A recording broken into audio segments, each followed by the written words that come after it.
मुझा प्यारा उस्ताद तालके गड़ियासीन जे मुख्तलिफ इलाइक़नि मां मुख्तलिफ यूनियन काउंसिलनि मां दूर दूर इलाइक़नि मां कई आयल उस्तादनि खे अस्सलाम वालेकुम या अली मदद।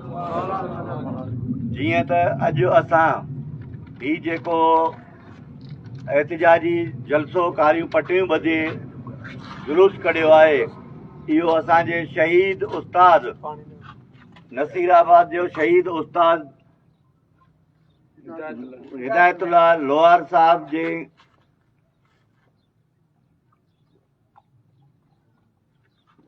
शहादत जे सिलसिले में जेको आहे सो इहो जुलूस कढियो आहे।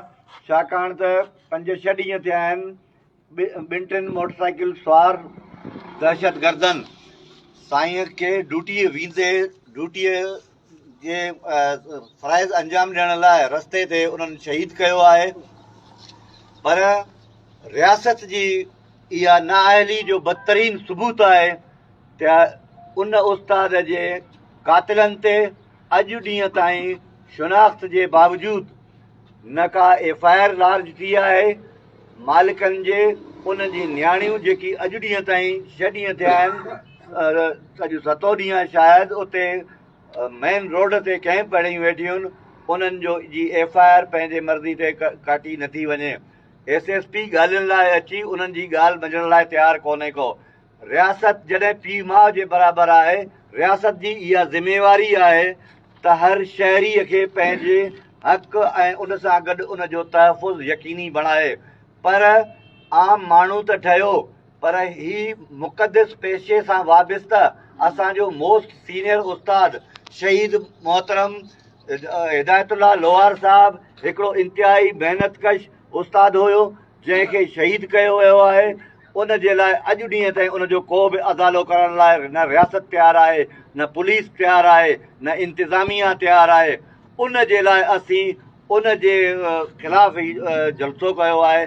असीं मुतालबो था करियूं गवर्नमेंट ऑफ सिंध खां, केयर टेकर गवर्नमेंट खां, त साईं जे कातिलनि जी फिलफोर गिरफ़्तारी यकीनी बणाए वञे ऐं मालिकनि जे मर्ज़ी जे मुताबिक़ कातिलनि ते FIR लार्ज कई वञे, फिलफोर लार्ज कई वञे, जेका शइ मालिक चाहिनि था।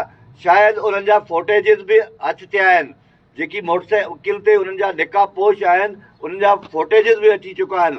पर पुलिस जी बेहसी इहा ई आहे त हिन महिल ताईं हू FIR लार्ज करण लाइ तयारु न आहिनि। जेकॾहिं असां कुझु टाइम इंतज़ारु कयूं था, असीं मर्कज़ी क़यादत जे कंहिं बि सॾ जे इन इंतज़ार में आहियूं। जेकॾहिं कंहिं बि एक्शन जे हिन ते हू आया त असां हिन खां वधीक एहतिजाज कंदासीं। पूरी सिंध में एहतिजाज कंदासीं। अॼु बि पूरी सिंध में एहतिजाज आहे, पर इन खां वधीक असां तदरीसी अमलनि जो बाइकाट करे सघूं था। असां इन खां वधीक जेको बि असांजो रद्दमल हूंदो, असां उहो एहतिजाज जे सूरत में इहा शइ करे सघंदासीं। पर ॾुख इहो थो थिए त हिकिड़े उस्ताद जे पोयरनि सां, हिकिड़े पैगंबरी पेशे सां वाबिस्ता उस्ताद सां इहो मज़ालिम बरक़रार आहे रियासत जो। होॾो रियासत जेको आहे सो दहशतगर्दनि जी दहशतगर्दी थी आहे, हेॾो रियासत जी जेका बेहसी आहे इहा बि दहशतगर्दी खां घटि न आहे। छो जो इंसाफ़ जिते नथो थिए उते माण्हू जेको आहे सो ज़रूरु पंहिंजे इंसाफ़ जी तक़ाज़ा लाइ रियासत खां ज़रूरु जेको आहे सो इन शइ जी घुर बि कंदा, उन शइ जो एहतिजाज करे सघनि था। उहो असांजो बुनियादी हक़ु आहे। इंसानी हुकूक जे लिहाज़ खां, उस्तादी लिहाज़ जे खां इहो असांजो हक़ु आहे त असां एहतिजाज करे सघूं। वरी बि असां SSP नसीराबाद खां, SSP कंबर शादात कोट खां, DSP नसीराबाद खां, SHO नसीराबाद खां, सभिनी खां घुर था कयूं सिंध गवर्नमेंट खां त ही फिलफोर इन जो नोटिस वठी ऐं इन दहशतगर्दनि ते FIR लार्ज कई वञे।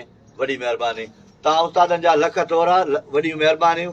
तव्हां पंहिंजो कीमती टाइम ॾींदा, तव्हां हिन एहतिजाज में जेको आहे सो असां सां शरीक थियो, असां सां साथ ॾिनो। वॾी महिरबानी, लख तोरा, वॾा अहसान, वॾी महिरबानी।